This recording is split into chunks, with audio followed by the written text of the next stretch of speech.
Ele ama uma adrenalina. Ele é um motivador. Ele foi modelo. Internacional, meu bem. E hoje ele é piloto de moto velocidade.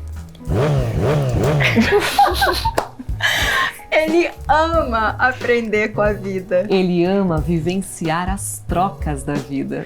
Ele é pai da Ayla, uma fofura. E ele é o nosso convidado de hoje, Alex Schutz. Nossa senhora! Eu vou bater palma pra vocês. Já quer começar emocionado, conseguiu. Obrigada, viu? Nossa Obrigada. Senhora! Quem dera fosse 10% disso tudo que vocês isso falaram, sim. nossa, já seria um presente. Muito obrigado, meninas, A pelo gente que convite. agradece. Muito feliz de estar aqui com vocês.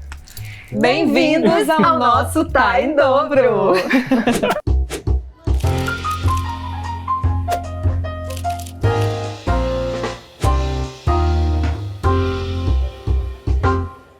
Alex, muito obrigada por estar aqui com a gente. Eu que agradeço. Muito especial mesmo.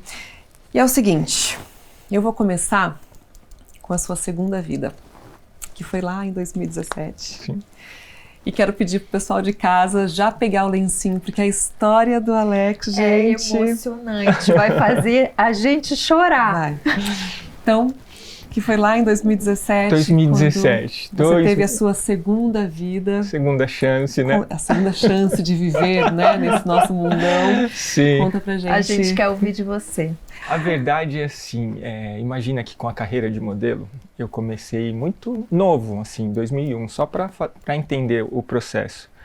E a oportunidade de viajar como modelo sempre foi algo que me fascinou. Eu falei, nossa, sabe, ampliar os horizontes, conhecimentos, novas línguas, novas culturas, vários países. Então eu fiquei fascinado por muitos anos e até pelo pecado da gula de trabalhar e conhecer um novo lugar. Conhecer um país, aí juntava dinheiro, mais um país, aí às vezes dava certo, às vezes dava errado. Voltava para o Brasil com saudade da família, enfim, depois tentava de novo e eu fiquei por vários anos assim, trabalhando e morando fora, conhecendo vários países, várias capitais da moda. E depois de tantos países, eu sempre gostei de sentar na janelinha, olhar para baixo, dar aquela refletida, o que está acontecendo na minha vida e no entorno em geral. Eu falei, puxa vida, mas será que é só isso? Porque a minha sensação e percepção que eu tive foi que independente da posição geográfica do planetinha, a cultura, a religião, clima, o ser humano ali repete as mesmas coisas, né? Nós vivemos e repetimos as mesmas coisas e para mim aquilo ficou pedindo algo a mais. Falou, nossa, tem que ter algo a mais. Assim, é óbvio que é maravilhoso conhecer pessoas, lugares, trabalho, enfim, experienciar a vida de uma forma geral, mas eu falei, tem que ter algo a mais. E nesse universo, né, que a gente vive, onde é invisível essa teia, né, de conexões, eu estou aqui por uma teia invisível, né, que deve somar a nossa intenção, mais um motivo, né, do que você veio fazer aqui ou não, um propósito, missão, enfim, cada um escolhe um nome, e eu senti e estava pedindo, né, para esse universo, para essa consciência, tá, e agora? É isso? O que eu preciso aprender mais? Enfim, eu sempre gostei de moto, sou paulistano, nasci aqui na capital, e um dos maiores motivos de eu ter uma moto quando eu fui tirar a carta foi por causa do trânsito, deslocamento, eu nunca me dei bem com trânsito, com carro, tudo, e quis a moto por ter essa agilidade. E depois eu descobri a liberdade da moto, a velocidade, vento na cara, emoção, adrenalina que vocês falaram, enfim, me fascinou. Falei, nossa, isso é maravilhoso. Sempre tive moto, sempre trabalhei aqui no Brasil, em São Paulo, de moto. E quando eu viajava e morava fora, sempre tinha minha foto da moto, que dava saudades, assim como da família. Assim como pão de queijo, enfim, as nossas coisas então aqui. Você sempre teve uma relação mesmo com a moto. Ia comigo, a moto sempre, a fotinho, e na época não tinha as redes sociais, né? Você levava uma impressa mesmo e ficava com as minhas coisas. Os países que dava, eu alugava uma moto para fazer um passeio, sempre para gastar um pouco, né? Eu acredito que existe uma conexão muito forte, no meu caso, com a moto. Quando eu voltei para o Brasil e estava nessa dúvida, e aí? O que tem mais, né, que pode ser explorado? Um amigo meu, que eu conhecia há muitos anos, e a gente sempre viajava na estrada de moto, a gente começou a discutir sobre a consciência de você pegar a estrada de moto, que muita gente ainda pega, né, de fim de semana, equipado ou não, a gente estava infringindo a lei. Sabe quando você começa a expandir um pouco a consciência e fala, cara, eu tenho uma moto grande, e eu dou 299 na estrada, onde não é um lugar permitido para dar esse tipo de velocidade. Onde você corre o risco da sua vida e dos outros. Só que assim, na época a gente não imaginava. Então tem a história da polícia, tem a história do radar, da multa, dos sustos. Às vezes passava cachorro, animal na frente, e você fala, e se eu tivesse atropelado? Enfim, conforme os sinais foram passando, sabe, a gente falou, isso aqui não é o lugar certo de fazer. E aí ele fez um curso e me convidou para ir no autódromo pela primeira vez. Então a gente foi todo equipado, assim, vestido, com a moto. E ali eu enxerguei que uma paixão minha, né, sobre esse avatar, digamos assim, porque a gente conecta com a moto igual avatar, que ali eu podia usar a moto como um esporte, não como uma coisa maluca, digamos assim. Inconsequente. Inconsequente, perfeito. Quando eu saí desse fim de semana da pista, que foi 2 dias intensos, assim, incríveis, esse meu amigo que me convidou, ele caiu na última bateria, assim, escorregou, mas não aconteceu nada, não ralou, levantou. Porém, a moto dele estragou muito, deu PT na moto, e a gente voltou para casa, ele falando, chega para mim. Então isso foi em 2010. Isso, então, o que aconteceu foi que em 2010 eu tive essa experiência, em 2009 eu fiz essa experiência com meu amigo, e em 2010 eu falei, preciso fazer isso da minha vida por um período, vou provar, tá? E aí, enfim, eu vi que não era esporte barato, eu tinha uma moto grande, uma 1000 cilindradas, mas por ser muito cara eu vendi ela e peguei uma pequena, uma 250. Então assim, para a pessoa que gosta de moto, eu quis fazer o degrau de aprendizado, digamos assim. Se eu fosse lá com a 1000 sem experiência, é muito veloz. Eu faço sempre uma analogia de quem vai começar a atirar ou brincar de qualquer coisa, você não consegue começar com uma bazuca. Você tem que pegar uma pequena, enfim, como qualquer coisa. Falei, vamos fazer a escadaria. E evoluindo. Isso, evoluindo aos poucos. Essa foi a intenção. E aí, então, vendi essa moto, comprei uma pequena, e nessa pequena eu trabalhava com ela, nos finais de semana eu ia correr, porque era só um hobby ainda. Falei, deixa eu provar dessa experiência. Então eu corria o fim de semana, tirava o espelhinho, escondia a placa, só bem amador, depois ia embora com a moto para casa de novo, trabalhava. E aí as coisas foram pegando no sentido dessa adrenalina, dessa conexão, dessa coisa difícil de explicar, e também performance, eu estava performando, então tinha algum certo dom ou talento ali que dava para lapidar mais, então veio o resultado, sabe, vencer, não sei o quê, e comecei a atrair e chamar a gente para ajudar, né, um apoio aqui, uma coisa aqui, e fui buscando, associando a imagem de modelo a piloto, uma coisa que não tinha também, você agrega valor. Enfim, em 2011 eu transformei minha moto que andava na rua só para corrida e comecei a competir. Em 2012 fui campeão brasileiro na categoria e aí a coisa rápido. E aí a coisa começou a ficar perto de um profissionalismo ainda. Mas isso era a minha visão. Eu mudei de cilindrada de 250 para uma 600. Imagina que são 3 níveis, né? A 250 é a primeira, 600 é a intermediária e depois a 1000 é igual a que tem no MotoGP. A 1000 é a principal. E eu queria fazer toda a escadaria para aprender, e no processo tem quedas, você cai, você se machuca, quebra a sua moto, tem um monte de coisas que você aprende ali, como qualquer esporte. A gente vem das Olimpíadas, né? Que é costumeiro acontecer mesmo, né?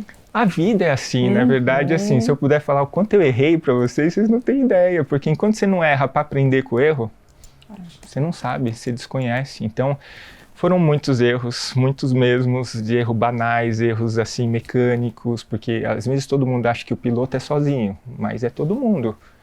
Quando você ganha na bandeirada, é você, o mecânico, o patrocinador, a equipe, a moto, é todo mundo que ganha junto, não é um indivíduo sozinho. E quando perde também, às vezes é por sua culpa, às vezes por outro, é uma equipe. E as pessoas às vezes não fazem essa associação de que é uma equipe. Enfim, aí fui para 600 cilindradas e fiquei 3 anos me desenvolvendo com equipe, desenvolvendo técnica. Eu comecei a estudar mais o meu comportamento, tentar me aprimorar para melhorar como piloto. Então fui atrás de técnicas de meditação, técnicas de respiração, fazia várias coisas que eu podia, alimentação, né? Aí você começa a ir para o básico que funciona. E realmente foi surgindo efeito. Uma consciência corporal, boa, né? Em todos os sentidos. Em todas as áreas, perfeito. Porque assim, imagina que um piloto de moto velocidade, hoje você é um esporte de risco, ele é maravilhoso, traz muitas coisas boas, mas você tem um risco da vida. E até o momento que a gente vai chegar, para mim não passava isso. Eu achava que o risco da vida só estava nas estradas. Então imagina que eu falei, nossa, dei um salto de consciência, estou fazendo esporte no lugar... Tem uma equipe, no lugar certo, estou bem equipado. Perfeito, não há nada que aconteça, né? Eu estou no lugar certo, você fica com essa mentalidade. E essa era a minha mentalidade, sabe? Estou num ambiente seguro e controlado. Por que é? Então não vai vir um bêbado na contramão, não vai ter um cara no WhatsApp que vai jogar para longe, os animais, sabe? Óleo na pista, enfim. Minimiza todos os riscos. E eu tive várias quedas da PT, cair a 200 por hora, escorregar, isso aqui salva nosso corpo. E até então nunca tinha quebrado nada. Eu fui 3 anos nas 600 cilindradas sendo vice-campeão paulista e brasileiro. Então a gente sabe a medalha de prata vindo de Olimpíadas, que fica aquela coisa de querer mais. Até que em 2016 eu consegui ser campeão paulista na categoria, com Eric Granado, que é o nosso maior piloto da atualidade, que foi campeão brasileiro. E aí, no ano seguinte, em 2017, ele subiu para a categoria 1000 e eu vi uma oportunidade de ser campeão brasileiro nesse ano de 2017. Foi aquele momento, realmente, que eu me senti na melhor performance física, sabe? De todos os tempos, como atleta. Como pessoa, na performance emocional, sabe? Tô querendo, né? Talvez até a gula ou a gana também, a ambição pode ter me atrapalhado, mas eu tava com o melhor equipamento, com a melhor equipe, com mais embasado, com mais estrutura, mais experiência, eu já tinha errado, enfim. Esse pacote inteiro se tivesse um gráfico, estava muito perto do meu auge, digamos assim. E eu queria muito esse título, mas olhando hoje no retrovisor da vida, é uma coisa do ego, era uma coisa que eu queria para a pessoa, para provar para os outros que é bom ou não, sabe? Essa coisa que hoje, depois dessa virada, não faz muito sentido.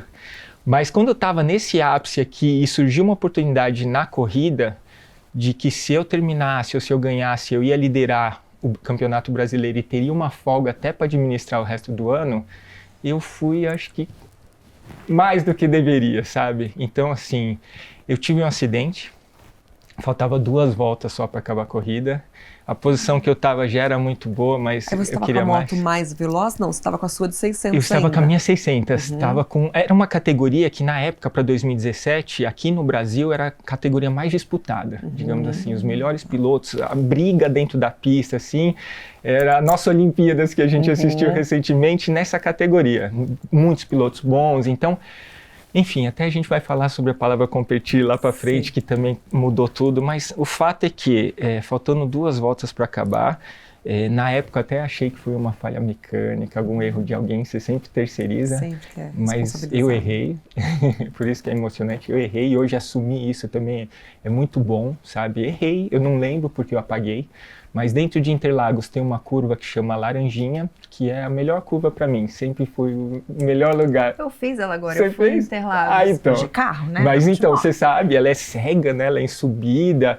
Para moto é um grande desafio, talvez um dos maiores desafios de Interlagos. Eu sempre gostei dela, então talvez eu passei do excesso da confiança ali. E no fim dela, o que eu tenho de lembrança é que eu tive que me jogar da moto, sabe? Quando você se joga da moto. No fim, antes da frenagem, você está a 150 por hora. E aí eu fui escorregando, igual o movimento de leg press da academia, e bati na barreira de pneus, que é perto. Então ali eu também descobri, depois estudando, que eu estava correndo de moto num autódromo. Autódromo funciona para auto, que é para carro. A área de escape é de asfalto para você errar e voltar. A moto você precisa de muita área de escape, depois você precisa de caixa de britas para parar o piloto e a moto, e ainda antes da barreira de pneu tem um colchão de ar, que chama air fence.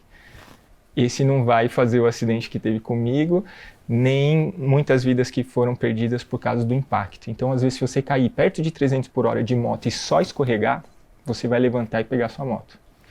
Agora, se você está muito rápido e colidir com alguma coisa, o estrago é grande. No meu caso, eu tive uma fratura exposta no fêmur, rasgou um macacão igual a esse de couro, assim. Aí ricocheteou, eu bati a cabeça, tive um coágulo no cérebro. Enfim, essas coisas eu tô contando porque me contaram depois, mas no momento eu não lembro de nada, eu só lembro de me jogar da moto e falar, e agora? Que aí apaga, né? A gente tem um sistema, acho que o cérebro ele reseta ali para realmente poupar. O corpo não Em 30 segundos tinha uma ambulância ali, né, com o pessoal que já me atendeu ali bem rápido, já me reanimaram ali no momento, já me levaram para o ambulatório. Esse procedimento foi muito tenso, porque uma fratura exposta, o buraco é muito grande, então tem muita perca de sangue. E aí também a minha pupila ficou dilatada, então o médico não podia me remover para um hospital, porque ele fala, se não tiver resposta, não remove, você não pode sair. Então, assim, tudo isso eu fui recolhendo as informações no pós, mas que foi um momento, e assim, rodo, tirando sangue, sabe? Aquelas coisas absurdas. Cheguei no hospital, e aí fiquei 5 dias de UTI. Eu tinha lapsos de consciência durante esses dias, de segundos, de ver e pedir desculpa, sabe? Poxa, o que eu estou fazendo com a família, né? Porque quando você está apagado, quem sofre mais é a família do que você. E a gente só vê isso depois também. Mas eu pedia desculpa e sabia que estava ruim, então os remédios que eu tomava eram direto aqui, sabe? Então não era só na veia. Enfim, eles faziam ressonância, faziam tomografia e eles falaram que a perna ia ficar para segundo plano, porque o coágulo ia ter que estabilizar, senão ia ter que abrir a cabeça, fazer uma cirurgia na cabeça. Aí, por sorte, ou por várias outras coisas, ele estabilizou, então só ficou em observação, aí cuidou, eles colocaram um titânio aqui de 42 centímetros dentro do osso do fêmur. Então ele vem daqui de cima até aqui, nossa, bem no meio, grande, 42 centímetros, bem grande. E a única coisa que eu lembro pré-cirurgia, essas coisas, era falar pro médico, eu só quero voltar a andar de novo, só quero, sabe? Era a única coisa que eu tinha, era querer ter uma vida normal, não sabendo do que poderia acontecer. Eu só fui ter consciência quando eu saí da UTI pro quarto, e aí no quarto que você começa a entender e eu falar...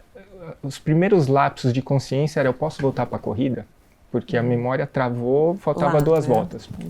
Então quando voltou eu falava, faltam 2 voltas. Você estava em primeiro? Eu estava em segundo ou terceiro numa disputa porque teve relargada. Sabe quando sofre um acidente, teve procedimento de safety car. E nesse momento acho que foi o meu maior erro, sabe? De querer ir esse all-in a qualquer custo. Logo o famoso a qualquer custo. Então, correndo, né, a recuperação. O Alexandre Barros, que é o cara mais famoso da história do Brasil, que competiu no MotoGP, ganhou do Valentino Rossi, ele foi me visitar no hospital e ele deixou a simples frase assim pra mim, quanto você tá ganhando pra correr de moto? Eu falei, pô, Alexandre, isso é um esporte caro, pra empatar é difícil, pra conseguir patrocinador, apoio nisso aqui. Ele falou, cara, eu tive um acidente igual ao seu, eu tive uma fratura igual a sua, na África do Sul, depois de 45 dias eu tinha que correr no Japão. Foi duro, você vai sofrer, vai ser difícil, mas eu tinha um contrato assinado com a empresa, né, com a marca que patrocinava. Eu estou fazendo a minha vida, eu tinha que correr, mas eu estou fazendo a minha vida. E aqui no Brasil a gente, não é que todo mundo está fazendo a vida assim. Aí isso também foi um life. Ele falou, cara, você vai botar a sua vida em risco para querer ser campeão, para querer ganhar uma corrida, sabe? Então, até aquele momento de 2017 do acidente, nunca tinha passado isso na minha cabeça, que eu poderia ir embora no esporte que eu encontrei e que só estava me fazendo viver melhor, digamos assim. A minha maior motivação era me cuidar fisicamente, emocionalmente, mentalmente, espiritualmente, para estar lá todo mês competindo e ser uma pessoa melhor, um piloto um pouco melhor, um atleta um pouco melhor. Esse movimento todo fez eu ressignificar tudo, principalmente a importância da família, né? A importância de estar vivo, né? Agradecer o tempo inteiro. E aí vem um processo que até hoje não parou. Já foram 7 anos, então corri 7 anos nessa pegada de querer ser campeão e querer provar. Aí você se recuperou em quanto tempo? A primeira corrida após? Aí o que aconteceu? Esse momento, ele foi assim, eu tive que reaprender a andar. Porque ele ficou muito fininha a minha perna, perdi os músculos, então eu ia para fisioterapia fazer exercício de propriocepção, que é fazer tudo com a perna esquerda, o cérebro entender, por isso que a gente vai entender depois, para repetir. Então, essas coisas é muito delicado, sabe? Você é um atleta num dia, buscando o ápice, pelo menos para mim era o ápice. No seu melhor estado. Isso, no meu melhor estado, em todas as áreas, assim. Talvez não mental, eu venho estudando neurociência, que você abordou antes, por quê? Porque eu acho que a pressão que a gente se põe para várias áreas da vida, os atletas, você vê, a gente teve Olimpíadas recentemente. A Simone Biles falou muito disso, ela nem competia a última Olimpíadas. Hoje, muitos atletas falaram sobre a importância da saúde mental. Isso é uma onda boa, hein? Então, hoje, olhando no retrovisor da vida, tá? Para vocês, e isso ainda não compartilhei em nenhum lugar. E estudando a neurociência, o que aconteceu? A minha cobrança interna era tão grande, e cobrança com os patrocinadores, com a equipe, essa coisa de provar que dá e que é bom, que a noite anterior eu não dormi. Sabe quando você está tão ansioso que eu passei a noite inteira sem dormir? Preocupado, como que seria estratégico, como seria a corrida, não sei o quê. Hoje estudando, e a neurociências explica que se você não recuperar, você não performa em nenhuma área. E aí fica para o pessoal, né, para a audiência, para todo mundo, que não é só um atleta, é qualquer área. Para você ser mãe, para você ser pai, para você qualquer profissão, para qualquer coisa. Se você não tiver o seu momento de recuperação, entrar no sistema parasimpático, que é autorregulação, comer bem, respirar, dormir bem. Então, o fato de eu não ter dormido essa noite de preocupação, a chance é mais de 90% de ter sido porque eu ter tido acidente.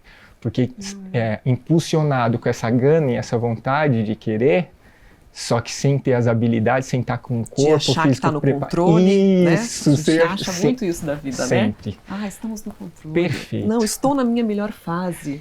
Estou na minha melhor fase mental, achando que ela controle, né? Zerou a vida, né? Zerou a vida. É exatamente isso. E você não ter ficou controle. com traumas depois do acidente? Você não pensou em desistir do esporte? Ou você teve essa consciência de que o erro tinha sido seu? Não, na época não. Eu tô falando para vocês, já foram 7 anos de uma forma e eu continuo correndo de moto 7 anos de outra forma. E ainda estou em aprimoramento pessoal, emocional, psicológico, espiritual, porque hoje eu vou mais pela conexão e a gente vai falar sobre isso. Mas no momento você quer achar que a culpa é do que ficou sem freio, que não sei o que, sabe? Até você digerir isso e assumir algo é muito difícil em qualquer área, né? Nós seres humanos, eu fiquei feliz com as Olimpíadas que a gente viu que eles são os melhores e erram.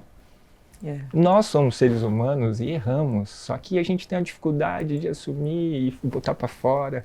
E uma das coisas que me fez passar um trauma, porque sim, ficou trauma, medo. Quando eu andava, eu vim hoje estar aqui com vocês de moto, né? Eu moro no interior, então. E eu vim lembrando exatamente de que logo após o meu acidente, os próximos anos, eu tinha ataque de pânico andando de moto.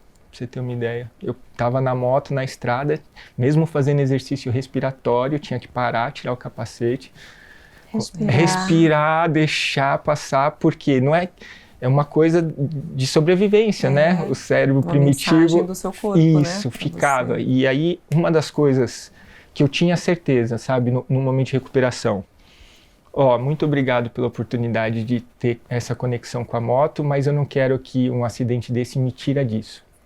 Sabe, eu não queria chegar com 60, 70, 80 e estar em qualquer lugar e falar, puxa, fui piloto, sofri um acidente, quase fui embora e parei.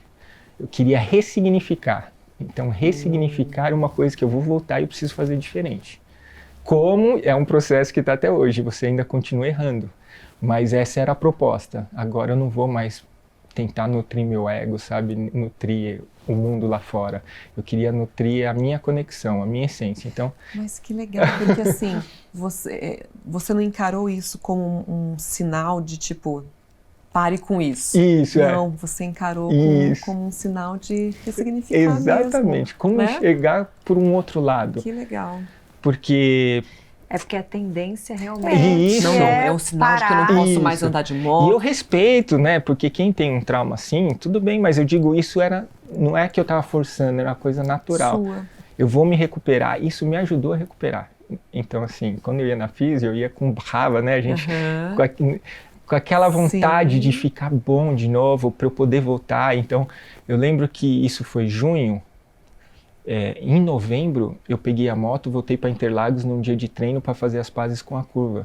Eu entrei lá num treino para não competir, para não fazer nada. Só passei lá, obrigado, desculpa, sabe? Eu quero passar aqui sem o trauma, preciso aprender com isso. E depois eu voltei a competir e fui tentando ser um novo atleta. E o autódromo melhorou esse ponto técnico de quando é a corrida de moto? Melhorou, então. Aí o que foi uma coisa bonita, e que às vezes tem uns porquês ou não, é que eu fui atrás desse mesmo Alexandre Barros, dono do campeonato, fazer reuniões e falar, gente, não pode ter uma coisa dessa, sabe? Se fosse embora, não sei o quê, tem que ter mais segurança, tem que pôr as barreiras de ar. Os movimentos, eles não são assim, né? Como nada na vida. Mas hoje eu corro lá, os campeonatos têm toda a barreira de ar onde eu me acidentei, melhorou muito. Ainda não é um motódromo, mas assim, minimizou um monte os riscos por esse tipo de acidente. É óbvio que podem ter outros, assim como aqui na rua, em qualquer lugar. Mas esse processo facilitou e ajudou a estar um pouco mais seguro para todos os atletas. É um trabalho de formiguinha. Isso. Assim como a paternidade. Isso, assim como a paternidade. E muito bem. Diante de tudo isso que você viveu, qual é a sua missão hoje? Foi logo profunda. Eu acho que o meu entendimento hoje de missão é mais ou menos igual de sonho. Eu acho que todos nós temos que viver sonhos, né, e buscar sonhos. E às vezes a gente conquista alguns sonhos. Tem várias pessoas que são privilegiadas de chegar num sonho, mas não necessariamente acaba ali, porque logo que você conquista um sonho, você precisa de um novo sonho. Porque a vida é assim, para você almejar coisas, buscar coisas, se preparar para atingir tais coisas, vocês estão aqui, vão se aprimorar, vão melhorar e sabe lá o que vai explodir isso. Isso faz parte de um sonho. Pode ser que lá na frente se concretize e ele se transforme em outro. A missão pode ser parecida. Se o acidente foi só uma missão interna de eu ter um desenvolvimento que eu não sabia, se foi só para ter esse engajamento com as entidades de campeonato para melhorar. Você entende? Cada hora a gente está vivendo algumas missões, é como eu vejo. Que, quem sabe uma missão de agora é só conectar com alguém ali que faça qualquer tipo de sentido. Uma pessoa que seja. Poxa, faz sentido isso para mim. É uma missão que a gente às vezes não sabe. Mas... Bonito isso, né? Bonito isso. Mas, trazendo para um ambiente que passou tudo isso, você puxou a paternidade... Eu acho que a paternidade ainda foi muito mais forte para mim do que o acidente de quase ter ido embora. Ela está com 3 anos. Ela está com 3 anos. E...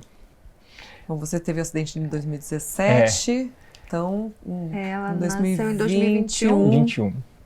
No momento de pandemia.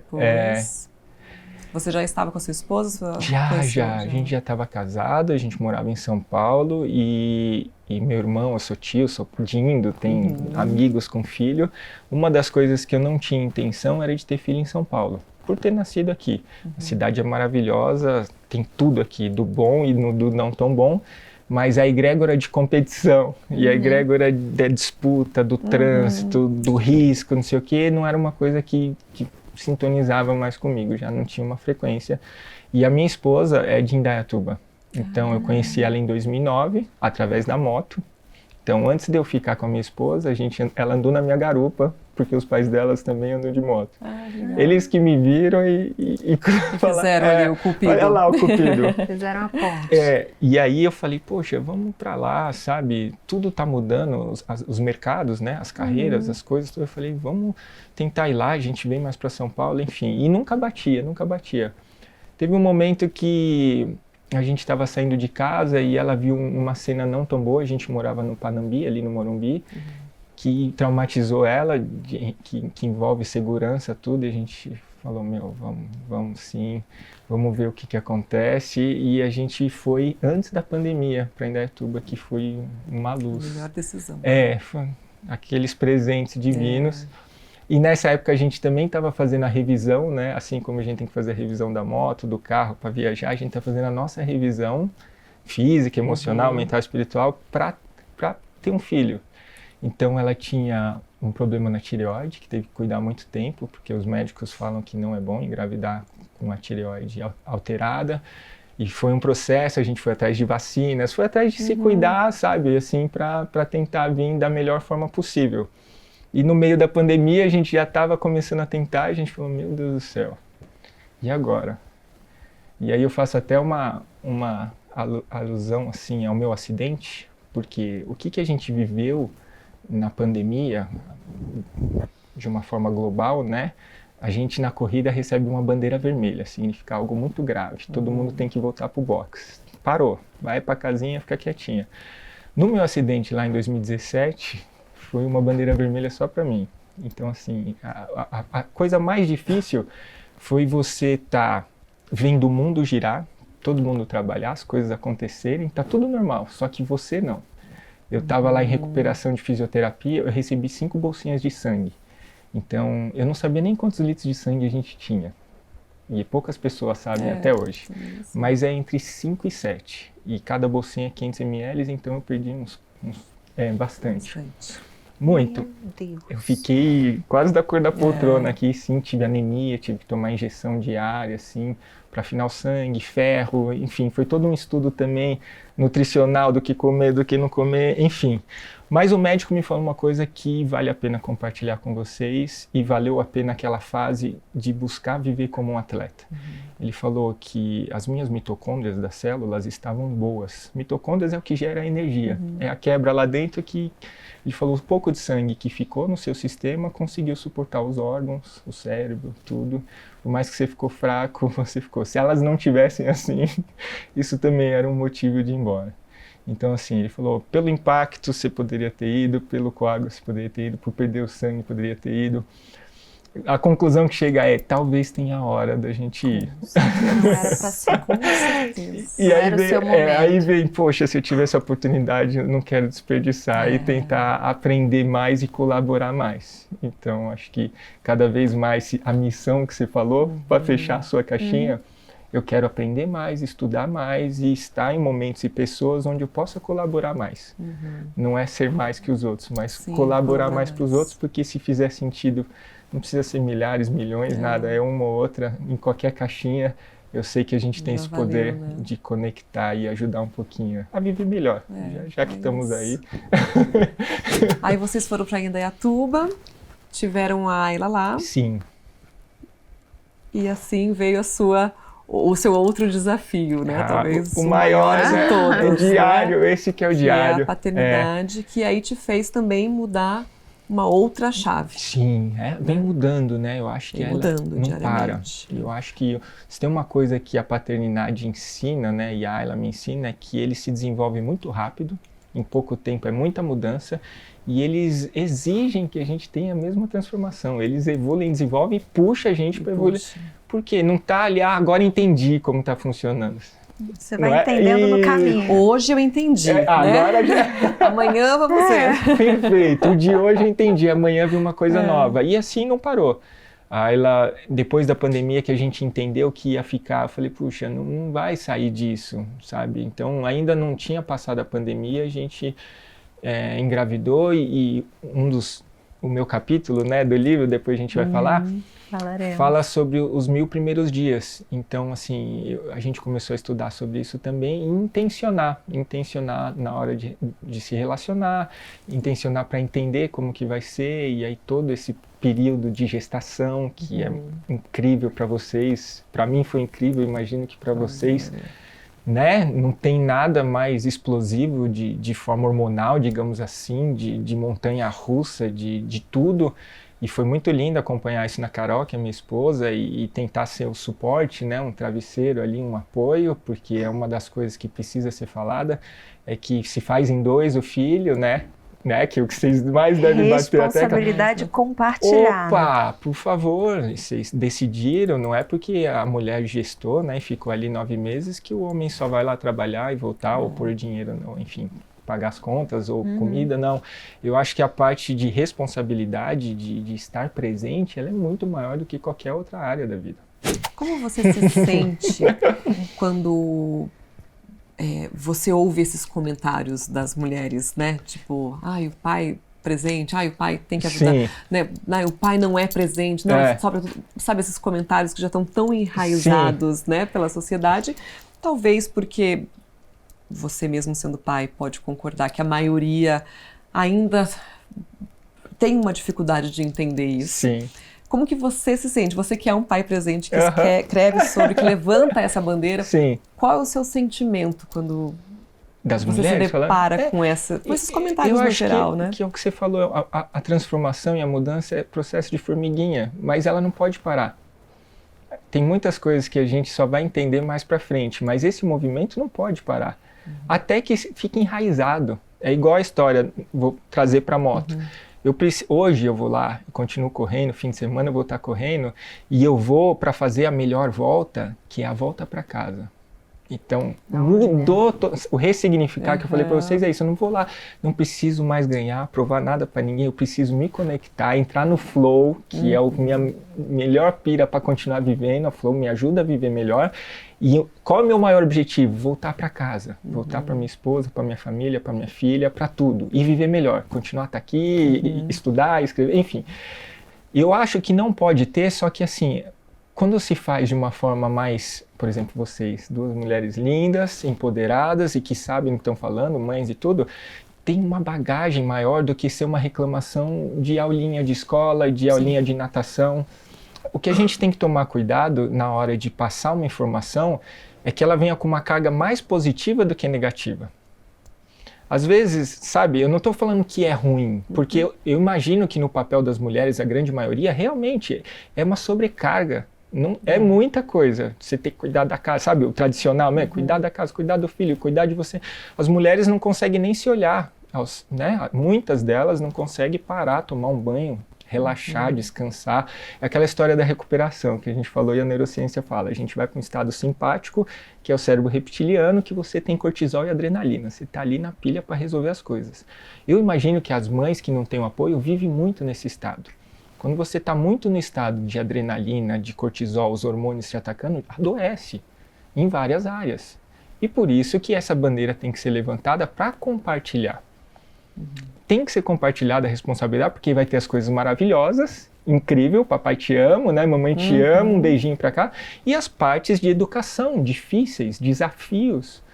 Tudo, né? Você vê, vai sair do peito, é um desafio introduzir a alimentação, aí depois vai comer sozinho, você sabe o que acontece. Isso, né? O desfraude, a gente está terminando o processo de desfraude com a Ayla. Baita desafio. E se você não tiver paciência, se você não tiver tolerância e não conseguir compartilhar, não tiver presença, e a presença, vai dar ruim. E assim, alguém vai sair lesado. E aí a gente tem que cuidar com os filhos, porque eles não são responsáveis por nada. Eles não, sabe, a gente que foi uma... Se foi intencional, né, que eu falo, a Ayla a gente intencionou, queremos uma filha, fizemos uma triangulação, energia masculina, feminino, divino, e veio.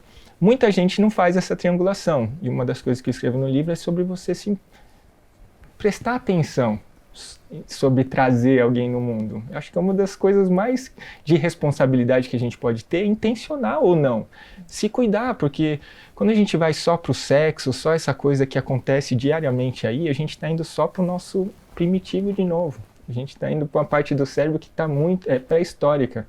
E a gente está entrando para uma área que a gente precisa, sim, se cuidar e a hora que for fazer, intencionar e aceitar como um projeto de vida. Porque ele vai, a ideia é que fique por muitos anos, né? Que você vai embora e deixa esse projeto aí. E você tem que cuidar da parte física, emocional, espiritual, prover comida, casa, enfim, um monte de coisa. É uma responsabilidade eterna. Isso, que seja eterna. E a gente precisa antecipar isso, sabe? Não ser só surpresa. É claro que vai um monte... Eu sou uma surpresa dos meus pais, sabe? Mas se tem alguma coisa que a gente pode ir fazendo diferente dos nossos pais, que já tentaram melhorar um pouquinho dos nossos avós, é isso, um pouquinho para os nossos filhos. Tá, a gente vai errar, não tem o que fazer, e não tem nada de errado, a gente vai, que a gente possa aprender com os erros, né? Quando perder, não perca a lição. Mas que a gente vai mudando algumas coisinhas. E eu acho que quando tem isso, dessa forma que você está falando, não ser só uma descarga de energia, sabe? Ah, tô reclamando porque a gente entra junto, reclama junto e, sabe, alivia. Não, uma coisa com conscientização. Por quê? A paternidade é uma onda que está crescendo. Quanto mais ela crescer, quem mais vai se beneficiar com isso? As crianças. Poxa! E em segundo lugar, qual é o colateral? Os pais. As mães. Os pais com consciência, mas as mães, porque se você dividir as tarefas, porque tem tarefas, partes boas e não tão boas. Se a mulher uma hora fala, eu preciso tomar um banho, e o homem fala, deixa comigo, Como que essa mulher vai tomar banho? Muito bem. Isso! Ela vai respirar no banho, vai se energizar, precisa dar uma deitadinha, uma meditada, uma mentalizada, enfim, não importa a área que a pessoa vá, só que o pai tem que falar, deixa aqui comigo. Esses dias eu falei, eu só precisava de alguém para falar assim, fica tranquila. Isso! Só precisava disso naquele dia, sabe? Tipo, preciso você... Fica tranquila. Só precisava disso, não veio, né? Mas eu precisava naquele momento. Quantos dias, às vezes, as mulheres passam por isso? Exatamente. Com certeza. É muito comum, essa é uma sobrecarga.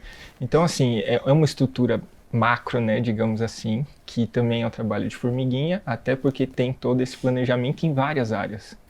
Então, assim, cada pessoa vai entender isso de uma forma, mas eu preciso fazer isso, mas eu preciso fazer assado, mas não sei o quê. E tá tudo certo, tá todo mundo fazendo um corre, digamos assim, para viver melhor, né? Para se desenvolver, para se autoaprimorar. Mas não pode esquecer que se você trouxe alguém ali, ele não tem culpa de nada. Esse é o contrário. Você sabe que a gente estava falando aqui de Olimpíadas, né? Você é atleta. Sim. Eu vi uma entrevista do William Lima, nosso judoca maravilhoso, incrível. E ele estava contando que ele sempre teve o desejo de ser pai, mas que ele sempre teve um receio de não ser um pai presente, justamente por conta da rotina do atleta, né? Muitas horas de treino, enfim, muita dedicação. Então, ele nunca sabia se era o momento. Ele conversou com a esposa e eles fizeram realmente cálculos. Ele falou, a gente estudou e planejou a gravidez para que eu me tornasse um pai medalhista olímpico e que meu filho participasse desse momento. E deu certo, né, agora. Sim, sim. Mas a pergunta que eu queria te fazer é, por conta do esporte, sim. Você também teve esse receio de ser pai, de não ser um pai presente, de não conseguir estar ali por conta dos seus treinos, dessas horas infinitas de dedicação ao esporte? Eu acho que não, eu acho que assim, algumas coisas na vida a gente não tem controle, né? Esse emaranhado de coisas onde mistura intenção com o que o universo vai te mandando e o que você vai buscando também. Essa coisa não tinha. A única coisa que eu tinha era não queria ter em São Paulo. Pelos desafios de São Paulo. Já tem os desafios de ser pai e mãe, e São Paulo tem uns externos, né? Deslocamento para creche, para escola, se precisar de hospital, enfim. Isso é uma coisa que eu não queria. E lá depois, eu acho que uma das coisas que é sempre importante e até motiva é que você continue se aprimorando em todas as áreas que você quiser para você ter esse tempo com o filho. Sabe, cada pessoa vai, se ele estudou assim, é porque ele tem uma rotina de treino, ele faz as janelas dele, tem um planejamento incrível, porque quem vai se beneficiar é ele e o filho. O que eu falo da mudança, assim, da estrutura, é assim, o simples fato de não pôr no mundo só por pôr. Claro. Independente, porque assim, hoje eu sou atleta, eu faço isso, vocês fazem isso, amanhã a gente não sabe. O que a gente tem que fazer? Correr atrás para que a gente ainda continue tendo um tempo de qualidade com o filho. Essa é a parte mais importante. E se adequar a isso. É óbvio que algumas profissões, algumas carreiras, dependendo de que a pessoa faz, isso vai ter que ser remanejado, né? Igual vocês me contaram a história muito bonita lá do nó. Do lenço. Do lenço incrível. Isso tem uma intenção, entendeu? Por mais que o dia foi corrido desse pai, mas ele sintonizou. Porque assim, eu acho que o grande lance, falando de uma parte mais sutil, é que a parte física é incrível, não sei o quê, mas quando ela não tá, você consegue conectar, mesmo não estando. Se você não pode, vai receber, se você intencionar, e, sabe? Hoje, hoje assim, a física quântica explica isso, né? Eu falo dos 1000 primeiros dias que pega toda essa parte da gestação. Hoje tem vários estudos falando que o bebê ali, ele sente o que a mãe está sentindo, sente o que o pai está sentindo, sabe? Não está formado ainda, ele está em formação. Ele recebeu uma célula com um chamado, evolua, né? Cresça, daí ele vai multiplicando, vira coraçãozinho, né? Que é muito lindo de acompanhar todo o processo. Cérebro, todo o corpinho, mas ali tudo que vem de fora, ele recebe.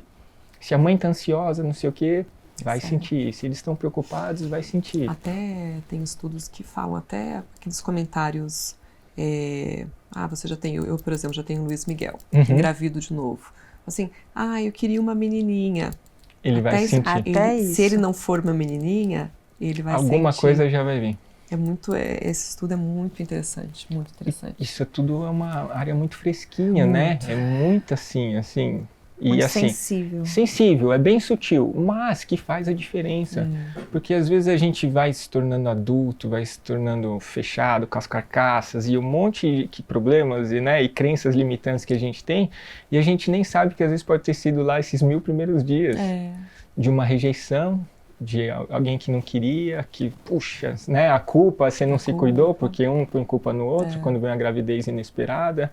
E aí como que é o processo desses 9 meses, se está recebendo energia, amor, atenção e tudo, ou se não. Então, assim, hoje eu vejo de uma forma mais sutil que muitos, talvez alguns dos nossos problemas de adultos está lá atrás. E é tão difícil resgatar isso e curar para poder se desenvolver. Vai vivendo num automático. Isso. Né? Sem essa consciência, sem se utilizar desse monte de informação que a gente tem hoje, né? Infinitas, né? Infinitas. Não para. Como que você aplica esses estudos todos? Assim, a física quântica é uma coisa que faz muito sentido para mim. Eu estudo muito também, gosto muito. Mas o meu desafio, além de tentar passar essa informação para quem quer ouvir, é aplicar no dia a dia, né? Nas pequenas coisas, assim, com o meu filho. Como que funciona com a Ayla, assim? Qual é o seu sucesso nessa aplicação da prática do dia a dia? É sempre... É bonito de falar, porque para todos os filhos, o filho vai ser sempre incrível, né? Quem falar que não é mentira. Então sempre tem que tomar um cuidado ali, porque meu filho é o máximo, minha filha é o máximo, e eu vejo todos os pais falando que o filho é o máximo, e para eles são.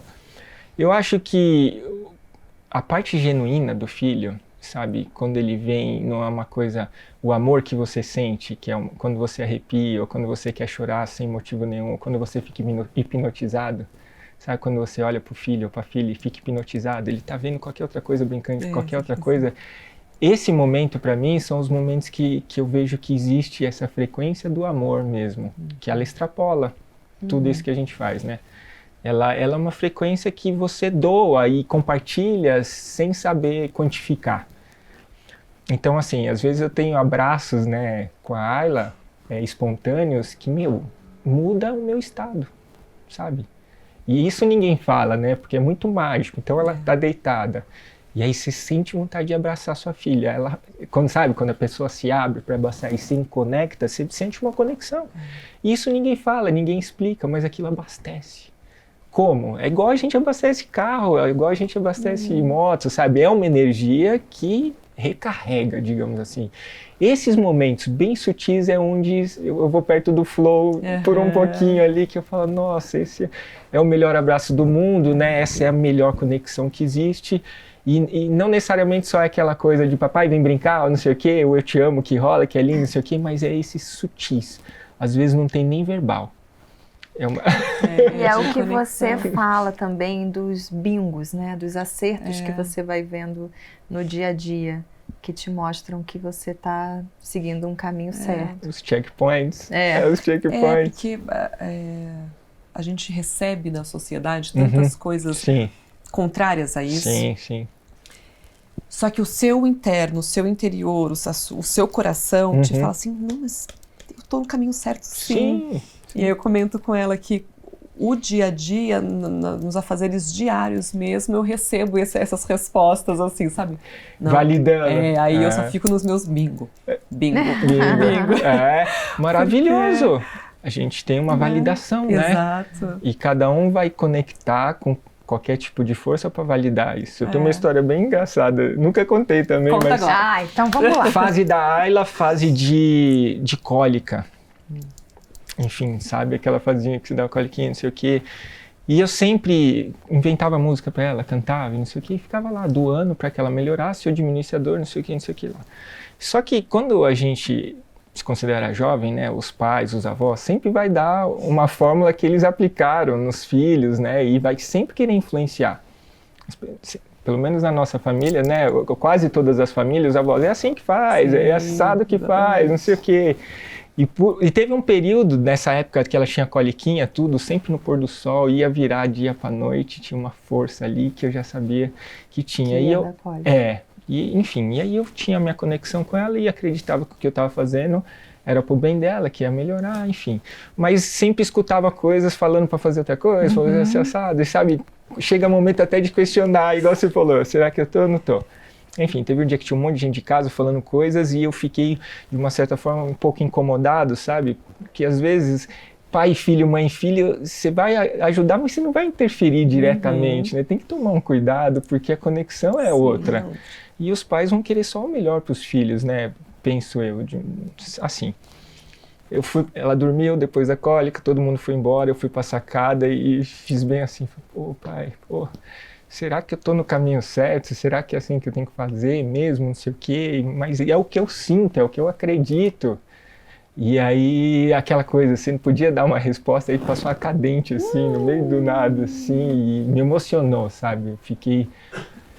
Uau, aquele uau que se, meu Deus do céu, e aquilo também me deu força. Inteiro, né? Força do Nossa, tipo... eu arrepiei agora, dessas coisas inexplicáveis. Inexplicáveis. Sacada, silêncio, a esposa tomando banho, a filhinha dormiu, e você com você mesmo, você com o universo, você com a sua conexão, você com a sua crença. Eu falei, poxa... me ajuda aí no bingo, né? Me ajuda no checkpoint. E veio, e isso me deu uma força do tipo, meu, segue o que a sua intuição, que seu coração fala, sabe? A gente vai errar, mas a gente vai tentar acertar também, né? E aí algumas coisas dali pra frente eu tento fazer, se é o que eu sinto, é muito mais seguro de ir pelas... Tem uma coisa que a gente fala aqui também, que é a importância de olhar o indivíduo.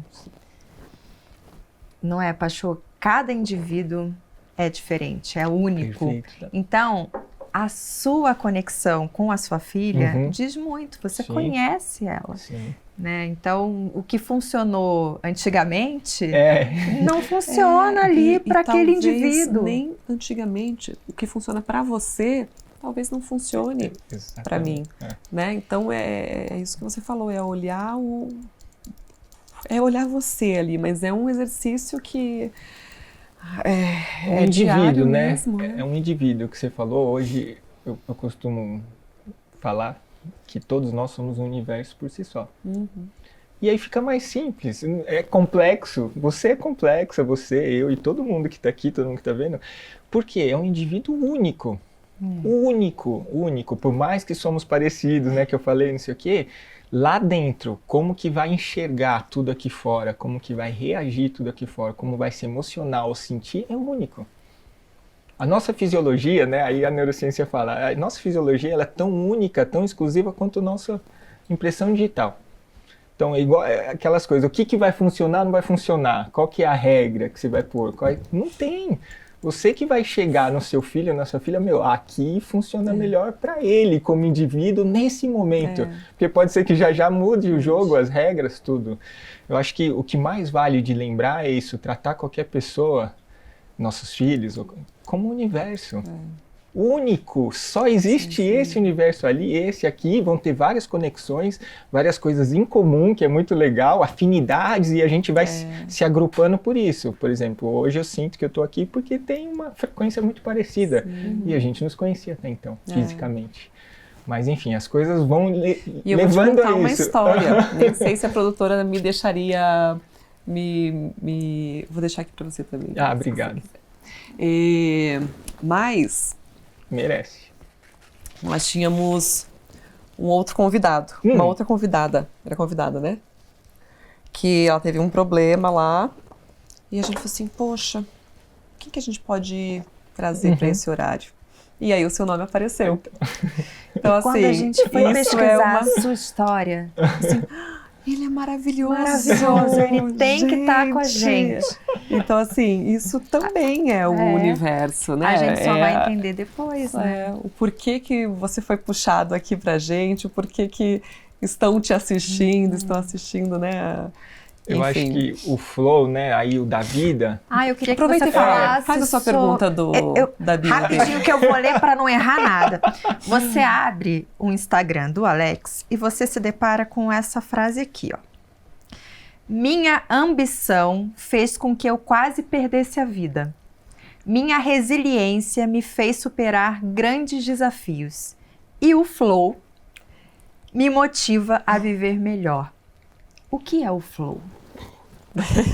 Excelente, excelente.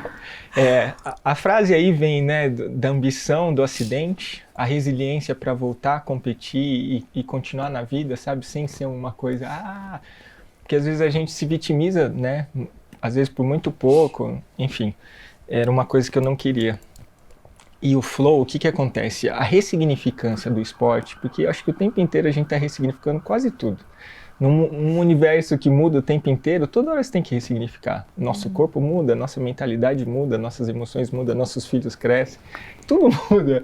O tempo inteiro a gente tem que ressignificar. A minha ressignificância do esporte, voltar a ser atleta e correr de moto, não foi mais para querer o troféu, a vitória, não sei o quê, foi para ter a conexão. Então, o que é o flow? O flow é um estado de fluxo mesmo, para quem gosta de meditar, tem umas meditações transcendentais, enfim. É uma experiência onde você deixa de ter seu corpo físico, seu CPF, seu nome. Isso aqui não existe, seus boletos, né, que a galera gosta de ver. Então, assim, a minha visão, né, do flow é quando eu tô lá na moto e eu vou passar um fim de semana, porque a corrida de moto é igual a Fórmula 1, sexta, sábado, domingo, são vários treinos. Deixa eu fazer um parênteses. Hoje em dia você não corre mais por torneio, assim? Sim, eu corro latino-americano, só que eu, como Alex Schultz, piloto, interno de mim, eu não vou lá pra ser o melhor pros outros, não sei o quê. Eu vou pra mim melhorar. Mas as competições... Não, tô lá, eu corro pela Yamaha, tá tudo certo. Isso é até uma coisa que vai mudando aos poucos. As Olimpíadas falam um atleta ou outro, porque no fundo, a gente tende a não passar dos limites, principalmente em esporte de alto risco.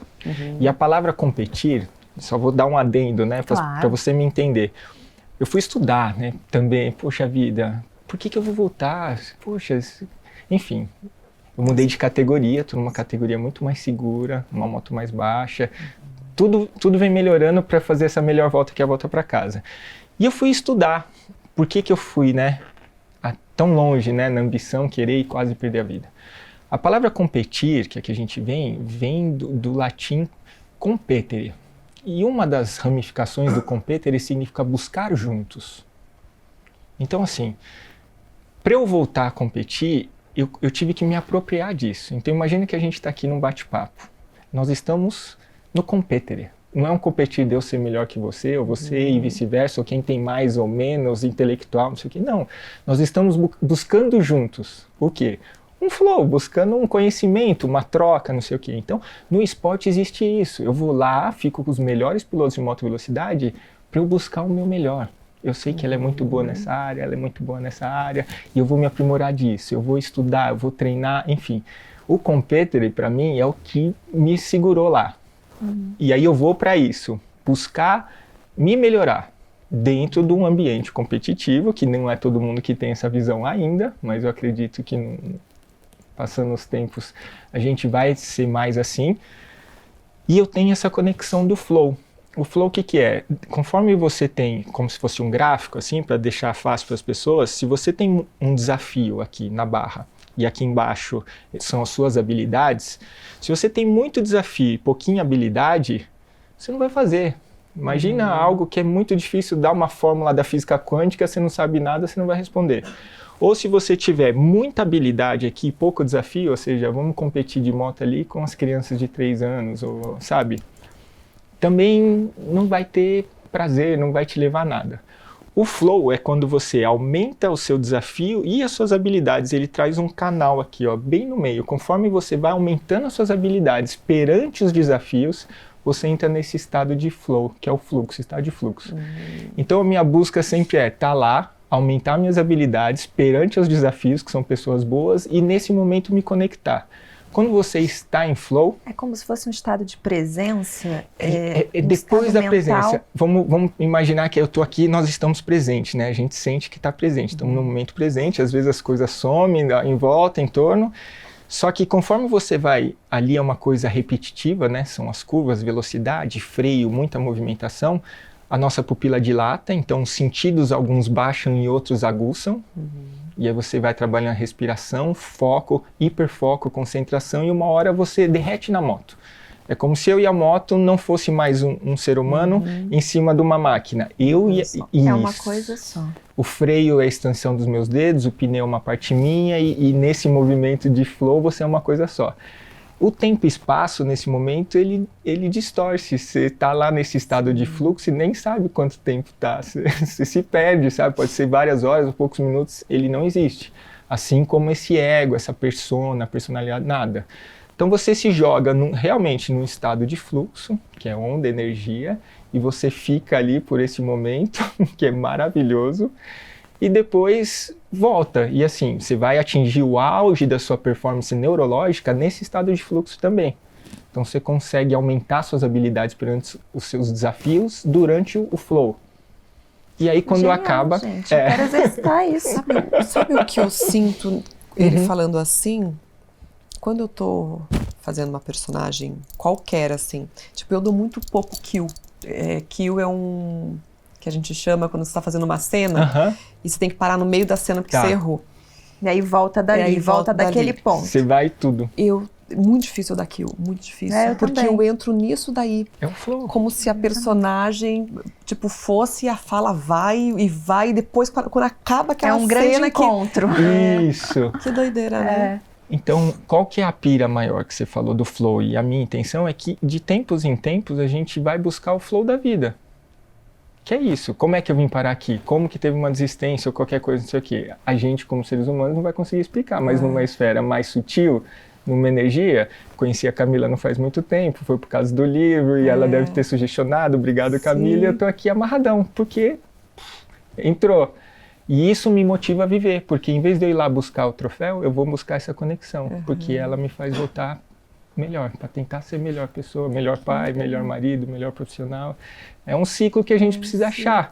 E o flow, com certeza, vocês entram nas suas entrevistas, nos personagens, um monte de gente entra, às vezes não sabe, que você pode entrar cozinhando, numa leitura, escrevendo, jardinando, pintando. É que é muito pouco falado, mas uma das coisas que eu quero falar nos próximos anos é mais sobre isso, como motivador da vida. Entrar nesse estado, voltar, porque tem uma descarga depois, você não pôs nada externo, e tem uma descarga de adrenalina, noradrenalina, serotonina, dopamina, um monte de coisa que você sente em êxtase. E que a gente pode entrar nesse flow independente da profissão que você Exatamente. faça. Né? Encontrar esse flow aí, no seu caminho. Se não for na profissão, como um hobby, sabe? Tem uma profissão que às vezes é desgastante, mas eu vou atrás daquilo naquele fim de semana, porque isso vai me carregar, abastecer. Me conta sobre o seu livro, boa, Pai boa. Presente. A gente está falando tanto de presença, né? Você sempre quis escrever um livro? Ou foi esse tema paternidade que fez brotar esse projeto, essa vontade? Foi a mesma coisa que eu tô aqui. É só para validar, né? Esses encontros que a gente ainda não consegue explicar de onde vem para onde vai, mas que de alguma forma tá no fluxo. Eu recebi uma visita em casa de um colega de trabalho também tudo, e ele viu uma tarde como que era o sistema com a Ayla educada, ou como é papai, mamãe, as coisas, ele ficou encantado.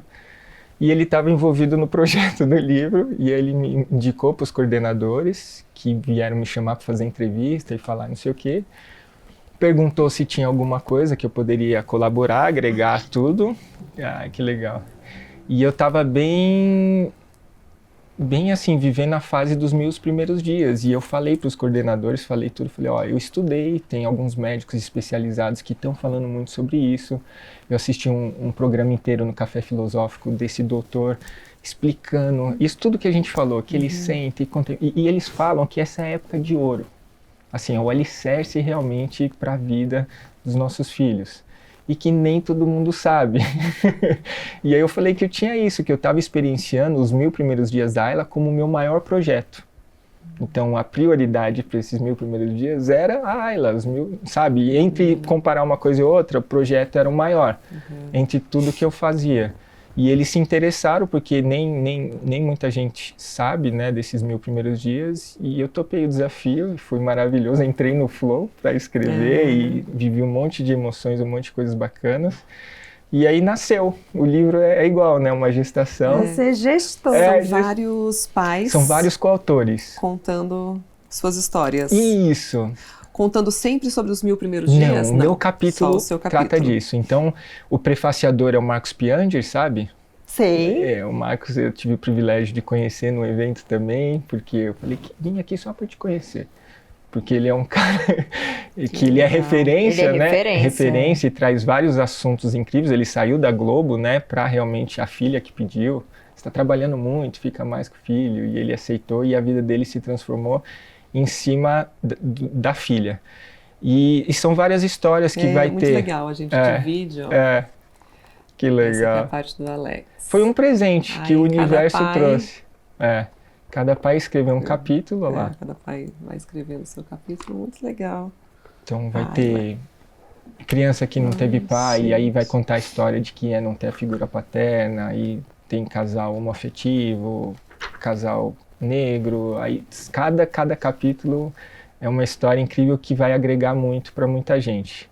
Como essa onda está crescendo, eu falei, eu acho que veio num bom momento, porque as pessoas que quiserem um pouquinho, sabe, de consciência, e aí, como o público de vocês deve ser a maioria feminino, imagino eu, e deve, não precisa depender só do pai.